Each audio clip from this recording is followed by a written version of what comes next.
Tokkummaa, tokkummaa, tokkummaa, tokkummaa.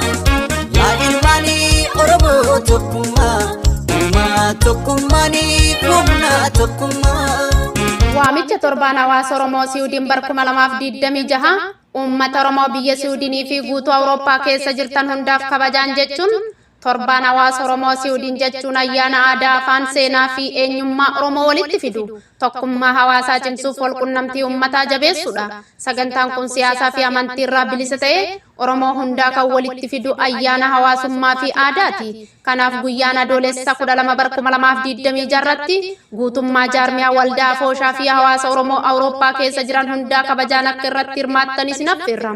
Bakkaa fi sa'aatiin galmariin Kibfoolkeetti hus teessoo Skruv Grand Waanii 1637 Ispoongaa Stookholm Siwiidin sa'aatii 14 irraa eegalee hanga sa'aatii 22tti karaan ittiin dhufan tuniil baanaa yookiin baabura lafa jalaa fayyadamuun Riinkib Seentar Ruumii irraa bu'uun dhufuu ni dandeessu. Sagantaan guyyaa kana irratti weellistoota Oromoo beekamoo waliin sagantaa muuziqaa addaa, hawwisoo fi agarsiisa aadaa Oromoo, nyaata aadaa Oromiyaa keessaa qophaa'e, agarsiisa uffataa fi faaya aadaa Oromoo, wal barsiisummaa fi wal beekumsa hawaasaa, sagantaa addaa dargaggoota fi daa'immaniif akkasumas gurgurtaa kitaaba addaa guyyaa kanarratti kitaabni wareegama hin dagatamne kan durbee Siifoo Jamaal Abdullaa barreessite bifa addaa fi kabajaan keessatti gurgurtaaf kan dhiyaatu ta'uu gammachuun isin beeksifna.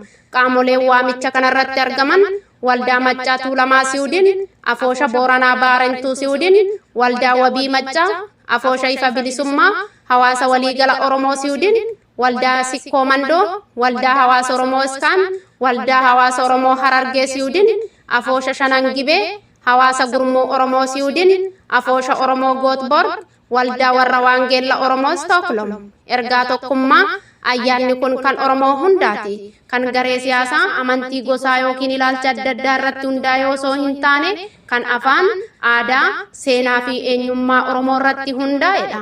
Biyya alaa keessatti afaan keenya eeggachuu, aadaa keenya guddisuu, seenaa keenya dhalootaaf dabarsuu fi daa'imman keenya wal barsiisuuf yeroo addaa kana waliin haa fayyadamnu. Tokkummaan keenya humna keenya, kabaja keenya fi dhaloota boruuti. Kanaaf maatiin, hiriyootaa fi daa'imman keessan waliin argamuun ayyaana kana akka miidhagsan kabajaan isin gaafanna. Odeeffannoo dabalataaf 4673 Duwwaa 658 yookiin 4670 Duwwaa 289 baga nagaan dhuftan torbaan hawaasa Oromoo Siwiidin bara 2026 irratti walaa arginu. Qindeessituu koree torbaan hawaasa Oromoo Siwiidin.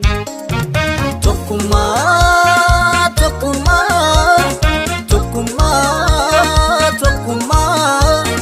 Yaa ilmaanii Oromoo tokkummaa, tokkummaanii humna tokkummaa.